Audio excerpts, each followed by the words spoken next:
Hey friends, I am beyond excited that you are still with me in this challenge.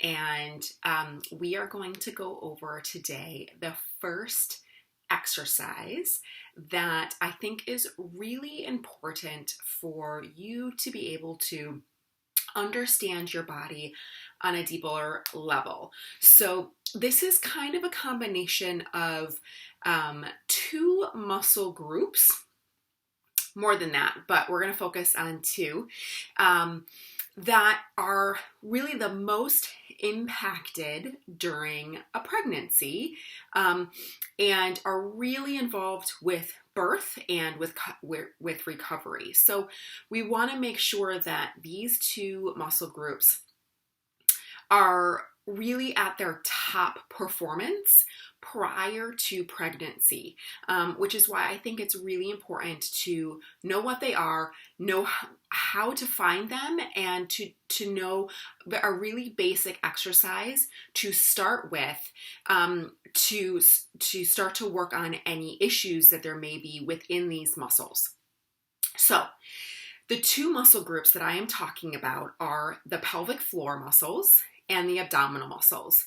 More specifically, within the abdominals is the transverse abdominis. This is the deepest layer of the abdominal muscles, and it is a horizontal muscle band that wraps across your trunk that spans from your ribs to your pelvis and then into and attaches to tissue into your back.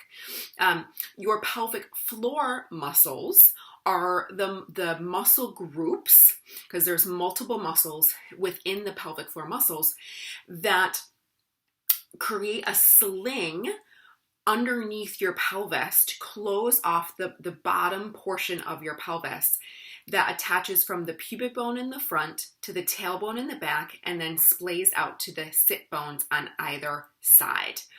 And these two muscle groups are really important for your pelvic organ function, which includes your reproductive organs, your uterus, your ovaries, your vagina, your cervix. So we really want to make sure that these function aspect of these muscles are helping with those organs, as well as it functions for your other organs, your bladder, your bowels, so that you can pee and poop or keep in pee and poop, so that it also helps with gut health, as well as that helps with structural support of your spine, your trunk, your pelvis, your hips. So there's a lot more that goes on with these muscles than just the function of your organs.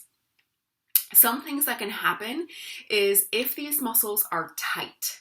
So let's say you know about the pelvic floor muscles and you've been told to do Kegels, and you've been told to do hundreds of Kegels a day to make sure that your pelvic floor muscles are strong.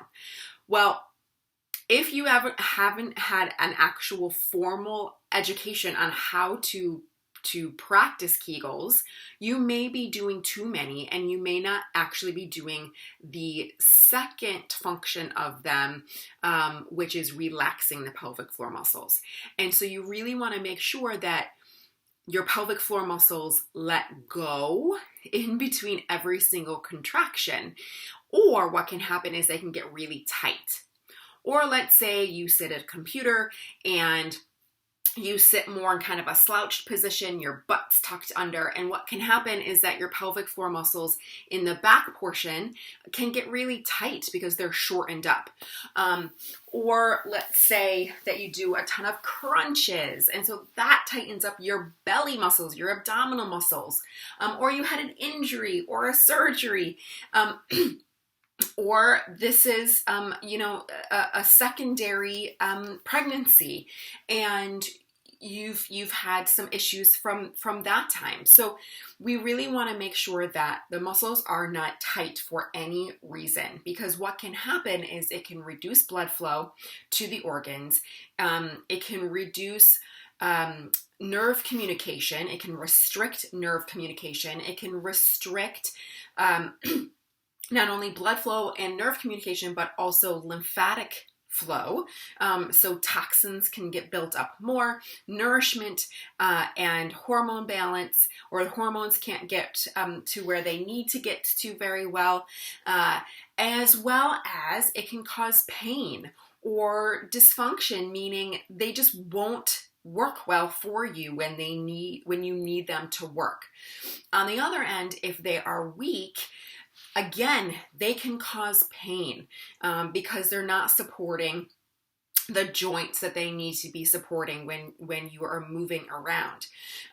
They can cause dysfunction like diastasis recti. They can cause dysfunction like prolapse, when your organs, your pelvic organs, drop out of the position that they are meant to be in, and then that can lead to other issues. It can lead to constipation, more on the tighter end, but also with weakness. It can cause hemorrhoids. If they're super tight during birth, they may not lengthen the way they're supposed to, and they can tear.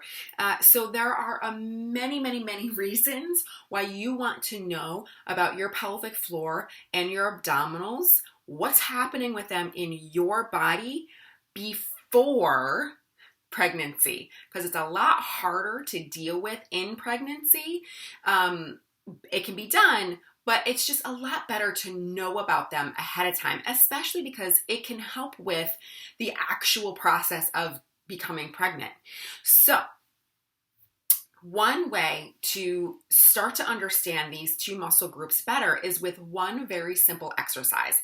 And this is a breathing exercise because our pelvic floor and our abdominals work with our breathing. They work with our respiratory diaphragm. And so what you want to do is you want to see if they sync with your breathing, and if you feel any tension, or if you don't feel very good contraction.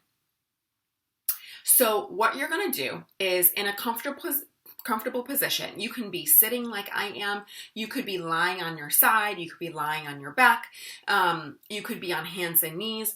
But really, you want to be in a position that is comfortable for you. If you have difficulty sensing what's going on, I would suggest using your hands for some tactile support.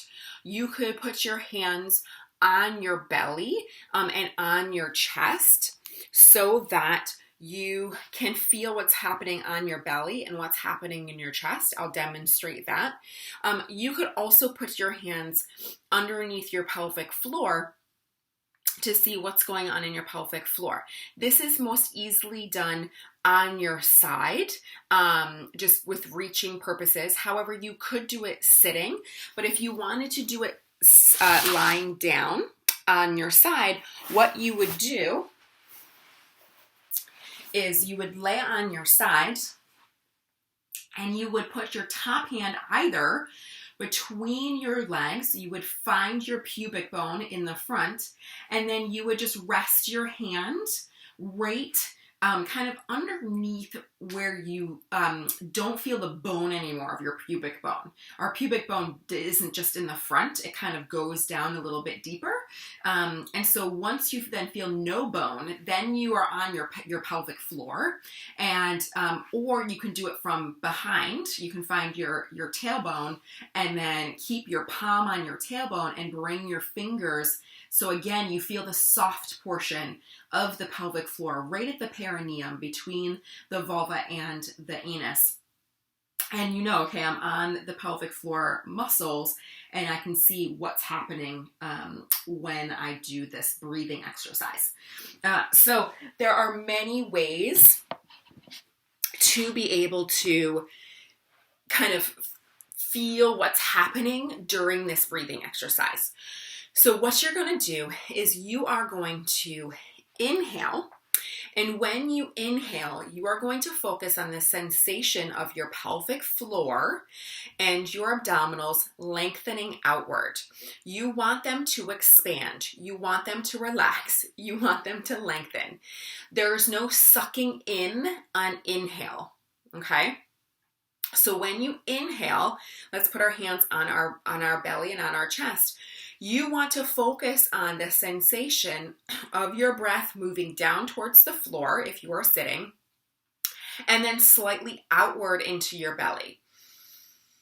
And you should feel an expansion, like a balloon is expanding. And then when you exhale, you want the reverse to happen. You want the reverse, meaning you want your pelvic floor to draw up and in, and your belly to draw in and flatten. Okay? So when I inhale, everything lengthens, expands, releases. And then when I exhale, everything comes back in. It shortens, it contracts, it draws in and flattens.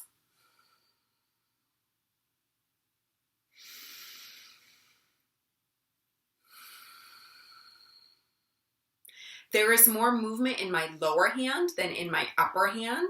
I'm not shifting here. I'm not doing a lot of breathing up and through here. My breath is reaching down into my pelvis and in my belly. And so when you are doing this exercise, you really want to be focusing on the sensations. You don't want to just be doing it to do it. You want to be focusing on, okay, when I inhale, is it hard to stretch out my muscles? Is it really hard? Does it feel tight? Is it uncomfortable? Can I do it? And then when you contract, when you're exhaling, do you feel anything? Is it hard? Do you feel a tiny bit of a contraction? Is your belly pulling in and flattening? So you're looking for, or is it uncomfortable actually? So you're looking for those signs that there may be something going on in the pelvic floor and in the abdominals with this exercise. And the more that you lengthen and release and then contract and shorten on your exhale, the more these muscle groups are going to start to respond for you. If for some reason you actually have a significant amount of tension, you would likely need some more assistance to rid that tension in those muscles. So I would highly recommend seeing someone to assess that situation more. However, this is still a great exercise to do, especially the lengthening piece. And then you would just let the muscles kind of just gradually come back with not a lot of contraction aspect of it, especially if, let's say, you do a lot of crunches or you do a lot of Kegels. You would want to focus more on the inhale aspect of it versus the contraction aspect of it. So I hope that was super helpful.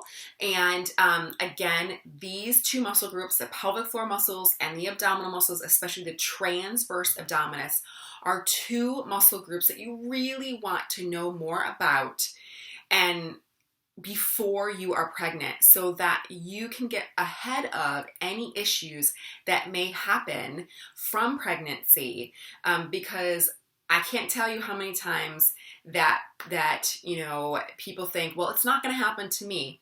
Well, it could.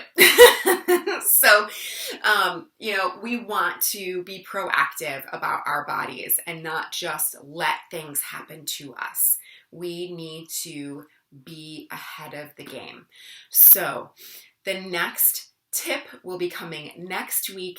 Take this time to practice and write down any questions that you have about the previous emails with tracking your cycle, as well as this email regarding how to contract your pelvic floor and your abdominals with this breathing exercise and release these muscles with the breathing exercise for our next live on Thursday.